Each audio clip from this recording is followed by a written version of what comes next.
மிளகு. இந்த மிளகுல வந்து பாஸ்பரஸ் சத்து அடங்கி இருக்கு. இந்த மிளகு நம்ம உடம்புல வந்து சேர்த்துக்கொள்றதுனால பல வகை நன்மை இருக்கு. தொண்டை வலி அப்படின்னா இந்த மிளகை வந்து நம்ம பொடிச்சு சாப்பிடும் பொழுது, தண்ணியில கலந்து சாப்பிடும்போது தொண்டை வலி போயிடுது. தலைவலிக்கு ரொம்ப நல்லது மிளகு. ஈவன் பல்லுக்கு கூட சில பேர் சொல்றாங்க, பல்லோட கம், அதாவது ஈறுகளில வந்து ரத்தம் வடிகிறது, சொத்த பல்லு, பல்லு வலி எல்லாத்துக்குமே இந்த மிளகு வந்து ரொம்ப நல்லது அப்படின்னு நிறைய பேர் சொல்லி கேள்விப்பட்டிருக்கேன். ஏன்னா எங்க பாட்டி கூட சொல்லியிருக்காங்க. இதுல இரும்பு சத்து அடங்கி இருக்கு. இப்போ வந்து நம்ம நுரையீரலுக்கு வந்து பிரீதிங் அந்த இதுக்கெல்லாம் வந்து சளி பிடிச்சதுன்னு வச்சுக்கோங்களேன், இந்த மிளகு ரொம்ப ரொம்ப நல்ல ஒரு மருந்தாக கருதப்படுகிறது.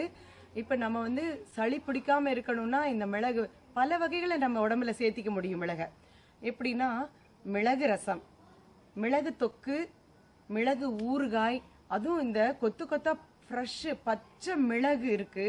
அதை என்ன பண்ணுவாங்க, எங்க வீட்டில் வந்து எங்க அப்பா எல்லாம், நான் வந்து ஒரு +2 எல்லாம் படிக்கும் பொழுது நல்ல மாவடி இஞ்சியோட சேர்ந்து அந்த பச்சை மிளகை வாங்கிட்டு வந்து கொஞ்சம் லெமன் புழிஞ்சு கொஞ்சம் உப்பு போட்டு வச்சிருவாங்க. ஒரு அரை மணி நேரத்தில் நல்லா ஊறிடும். மோறு சாப்பாடுக்கு அப்பா தொட்டு சாப்பிட்றதுக்கு அவ்வளோ டேஸ்டா இருக்கும். ஸோ அவ்வளோ சூப்பர். அது மட்டும் இல்லை, சும்மா இந்த மார்கழி மாதம் அந்த மாதிரி எல்லாம் இருக்கும் பொழுது ரொம்ப குளிருக்கு வந்து எங்கள் அப்பா வந்து எல்லாத்துக்கும் சளி பிடிக்க கூடாதுங்கிற ஒரு எண்ணத்திலேயே சுட சுட சாப்பாட்டில் மிளகு பொடி, உப்பு, நெய் போட்டு நல்லா ஆவி பறக்க கொடுக்கும் பொழுது ஆட்டோமேட்டிக்காக நமக்கு சளியே பிடிக்கிறது இல்லை. அந்த மாதிரி குளிர்ச்சியான டயத்தில் வந்து நீங்கள் வந்து மிளகை வந்து அந்த மாதிரி யூஸ் பண்ண முடியும். மிளகு சாப்பாடு, அப்புறம் மிளகு ஊறுகாய், மிளகு தொக்கு போன்ற வகைகளில் வந்து நம்மளோட உடம்புக்குள்ள மிளகு சத்தை நம்ம சேர்த்திக்க முடியும்.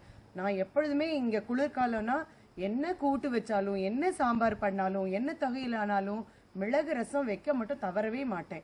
ஸோ கட்டாயம் உங்கள் வீட்லேயும் மிளகை நிறைய யூஸ் பண்ணுங்க, ஆரோக்கியமாக இருக்க முடியும்.